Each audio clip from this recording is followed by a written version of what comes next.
আচ্ছা, যারা রাস্তায় 1 টাকা 2 টাকা চায় তাদের নাকি ভিখারি বলে, আর যারা বিয়ে করতে এসে বাইক, সোনা, আলমারি চায় তাদেরকে কি ভিআইপি ভিখারি বলে?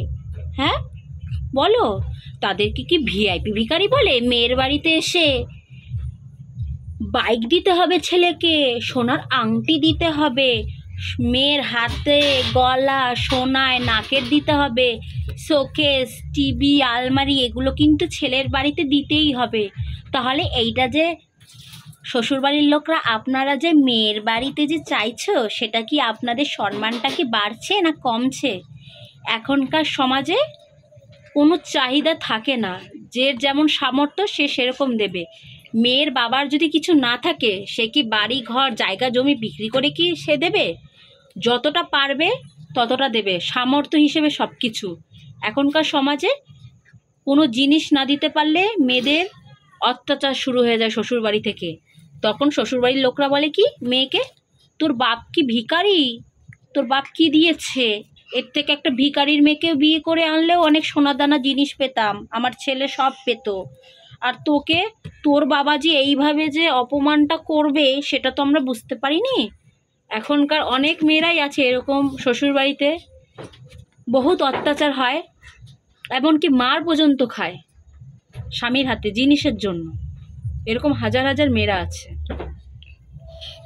তাই এখনো সময় আছে, এখনো সময় আছে, অনেক সময় আছে এখনো। শ্বশুরবাড়ির লোকরা আপনারা পাল্টান।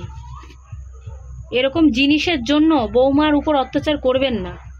আপনারাও মেয়ে আছে, আপনার মেয়েটা যদি পরের ঘরে দিন আজ না কাল, সেও কিন্তু একই জ্বালা হতে পারে। এখন তার সাথে যদি এরকম পরের মেয়েটার মতো যদি অত্যাচার হয়, জিনিস বা যাই হোক, জিনিস না হোক অন্য কোনো বিষয়ে যদি অত্যাচার হয়, তখন আপনাদের কীরকম লাগবে? আপনার মেয়েটাও যেমন মেয়ে, সেরকম পরের বাড়ির মেয়েটাও কিন্তু কারো না কারো মেয়ে। যার যার কাছের তার শোনা। আপনার মেয়ে যেমন আপনার কাছে শোনা, এখন তার মেয়েও তাদের কাছে শোনা। এরকম জিনিসের জন্য মেয়েটাকে আর বধূ অত্যাচার করবেন না, এতে আপনাদের সম্মান বাড়বে না, আরও এইটা হবে, বুঝলেন? তাই বৌমাকে ভালোবাসুন, নিজের মেয়ের মতো করুন, সুখে শান্তিতে সংসার করুন, দেখবেন আপনার ঘরে জলটুকুও নড়বে না। আরও 5 জনে পাড়ার লোক প্রতিবেশীরাও বলবে, হ্যাঁ এই বৌমাকে এরা নিজের মেয়ের মতো ভালোবাসে। তখন আপনাদের আরও সম্মান বাড়বে। যে বৌমার চোখে দেখে না, বাড়ির মেয়ের চোখে দেখে মেয়ের মতো। আপনার মেয়েকেও যেমন ভালোবাসুন, আপনার বৌমাকেও সমান একই ভালোবাসুন। এইটা আমি জ্ঞান দিচ্ছি না, এটা বাস্তবে, এটা শুনুন। আর জিনিসের জন্য কাউকে প্রেশার দেবেন না, যতটা পারবে ততটা দেবে, সামর্থ্য হিসেবে সব কিছু। এখন তার বাবা মা গরিব, এখন সে কোথায় পাবে? হ্যাঁ, ও বলেছে তাই তো বাবা। যাই হোক, আমার কথাগুলো যদি তোমাদের ঠিক মনে হয় তাহলে অবশ্যই একটা লাইক করবেন, কমেন্ট করবেন, আর যে নিচে যে ঘন্টাটা আছে ওটা বাজিয়ে দেবেন। আর যারা এখনও সাবস্ক্রাইব করোনি, আমার চ্যানেলটাকে অবশ্যই সাবস্ক্রাইব করে দেবেন। আজকের ভিডিওটা এই পর্যন্ত, আবার পরের ভিডিওতে আপনাদের সবার সাথে দেখা হচ্ছে। ভালো থাকবেন, সুস্থ থাকবেন, নমস্কার।